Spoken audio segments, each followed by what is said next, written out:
조합과 시공사가 협상 테이블에 앉아서 그들 스스로 해결해야 한다는 것인데, 조합은 일반인들이잖아요. 어떤 방식으로 협상에 임해야 하는지. 이제 시공 계약서만 보더라도 시공비를 많이 줄일 수 있는 부분들이 있거든요. 그리고 계약 체결하실 때부터 이제 불필요한 공사비는 좀 제외하고 가실 수 있으니까 그런 부분. 안녕하십니까, 아이비토마토 노재욱 기자입니다. 최근 재개발, 재건축 등의 공사 현장에서 공사비 증액을 두고 조합과 시공사 간의 갈등이 곳곳에서 터져나오고 있습니다. 사회적 문제로 대두되고 있는데요. 이번 시간에는 공사비 증액과 관련한 법률적 쟁점에 대해 살펴보도록 하겠습니다. 오늘도 법무법인 신목 김예린 변호사님과 함께하겠습니다. 네, 변호사님, 먼저 이러한 갈등의 핵심은 무엇이라고 보시나요? 최근에 공사비가 굉장히 많이 올랐거든요. 왜냐하면 자재값이 많이 올랐어요. 이제 최근에 전쟁이나 뭐 이런 것들로 인해서 자재값 자체가 많이 올랐고, 그리고 또 금리 인상이 너무 가팔랐잖아요. 그래서 이런 부분들이 영향을 미치다 보니까 이제 공사비 증액이 좀 불가피해진 거죠, 현재로서는. 거기다 이제 주택 경기는 또 안 좋아지다 보니 이제 건설사 입장에서는 수입은 줄어들고 지출은 많아지는, 이게 수익 구조 자체가 나빠지는 상황이 맞닥뜨리게 된 거죠. 네. 최근에 이런 공사비 증액과 관련해서 보도들이 그야말로 쏟아지고 있습니다. 네.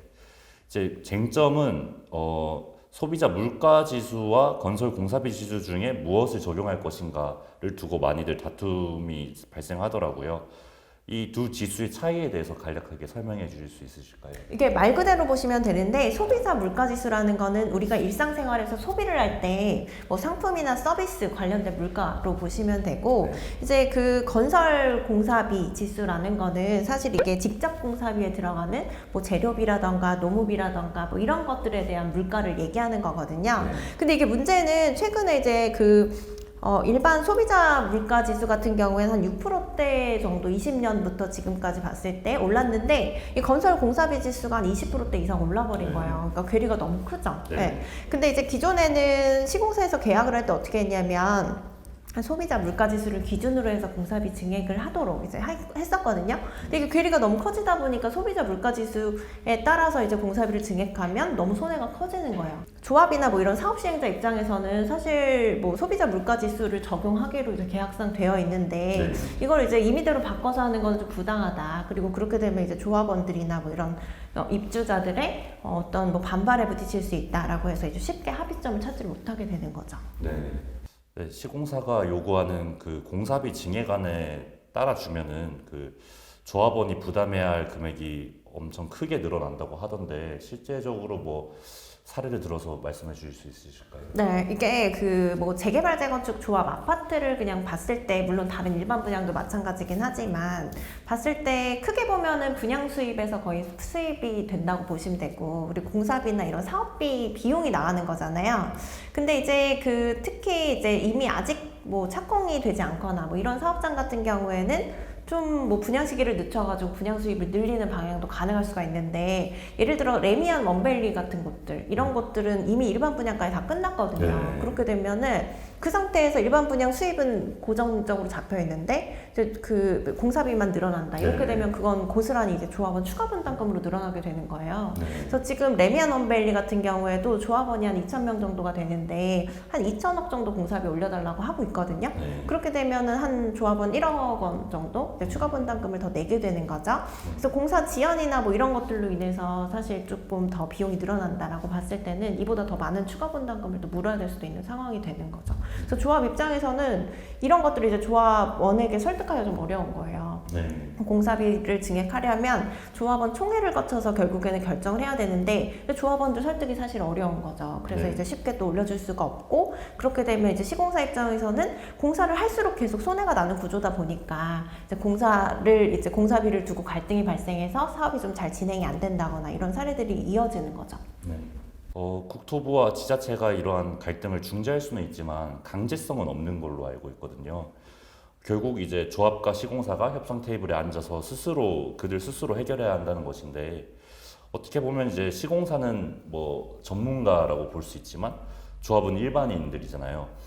어떤 방식으로 협상에 임해야 하는지 조합에 어떤 조언을 해주신다면. 근데 사실 전문가를 활용하시는 게 가장 좋기는 하죠. 그래서 보면은 이제 시공 계약서만 보더라도 시공비를 많이 줄일 수 있는 부분들이 있거든요. 그래서 그런 해석들을 어떻게 하느냐. 그리고 계약 체결하실 때부터 이제 불필요한 공사비는 제외하고 가실 수 있으니까 그런 부분들을 이제 전문가 검토를 통해서 하시면 좋고, 그리고 이제 국토부에서도 사실 이런 부분들 때문에 표준 계약서나 이런 것들을 마련해 주고 있어요. 그래서 이런 것들을 잘 참고하시고, 또 이제 한국부동산원에서 공사비 관련해서 검증 절차를 진행을 하고 있죠. 네. 그래서 여기서도 이제 그 공사비 같은 것들이 어느 정도가 타당한가를 검토를 받으실 수가 있기 때문에 이런 절차들을 좀 잘 활용하시면 좋을 것 같아요.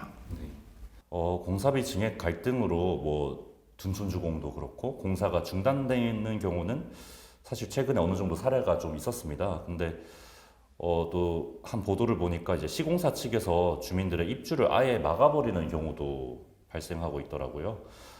이러한 경우에는 조합 측에서 어떻게 법률적으로 대응할 수 있을까요? 이게 사실은 이 그 계약상의 어떤 그 정해진 공사비 이외에 사실 공사비 단가가 많이 오르다 보니까 추가 공사비를 요구하는 경우에 이런 문제들이 네. 발생하고 있는 거거든요. 그래서 이게 아까 말씀드린 것처럼 시공사는 이제 공사 단가 너무 올랐고 또 이제 분양 수입이 좋지가 않으니까 이제 계속 공사비를 올려달라고 요구를 하는 거고, 조합 입장에서는 이미 합의된 바가 없기 때문에 그렇게는 어렵다 이렇게 나오는 건데, 그럼 이제 시공사 입장에서는 좀 이제 우월한 지위를 이용해서 뭐 입주를 막는다거나 뭐 이렇게 약간 물리력을 행사할 수밖에 없게 되는 그런 상황들이 생기는 거죠. 근데 만약에 이게 그 추가 공사비를 요구하는 것 자체가 합의가 되지 않은 부분이라서 이게 입주를 지연시킨다거나 했을 때는 시공사의 손해배상 책임을 물을 수도 있거든요.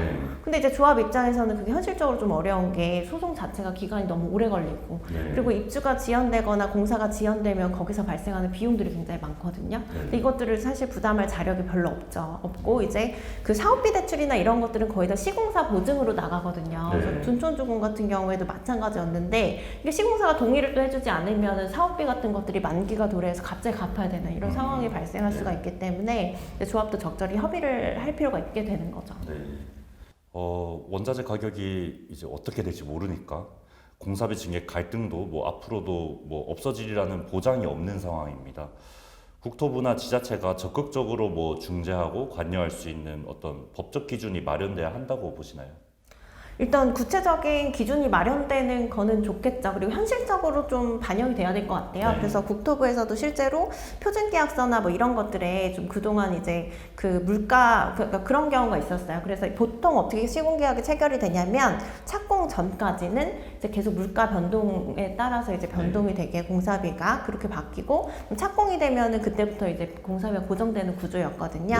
근데 이런 부분들도 사실은 착공되고 나서 물가 변동에 따라서 이제 공사비 증액 안 되면 시공사 입장에서는 이런 상황에서 공사하기가 좀 어려워지는 부분들이 있잖아요. 그래서 이런 것들을 반영해서 표준계약서를 마련하기로 지금 국토교통부에서 얘기가 나오고 있고, 또 이제 소비자 물가지수를 보통 사용해서 이거의 변동에 따라서 공사비 증액을 했었는데 이걸 좀 현실적으로 건설 공사 지수로 바꿔야 되지 않냐라고 해가지고 그런 부분들도 이제 개정이 이루어지고 있기는 하죠. 그래서 좀 현실적으로 좀 구체적으로 개정들이 이루어지고 있어요. 네, 오늘도 변호사님의 유익한 말씀 잘 들어봤습니다. 오늘 살펴본 내용이 어떻게 보면 인생에 있어 하나의 큰 목표라고 할 수 있는 내 집 마련과 관련돼 있어 절대 가볍지 않은 사안이라고 생각되는데요. 지금 진행되고 있는 여러 갈등이 무난하게 잘 풀리길 바라겠습니다. 지금까지 법무법인 신목의 김예린 변호사, 저는 아이비토마토 노재욱 기자였습니다. 감사합니다.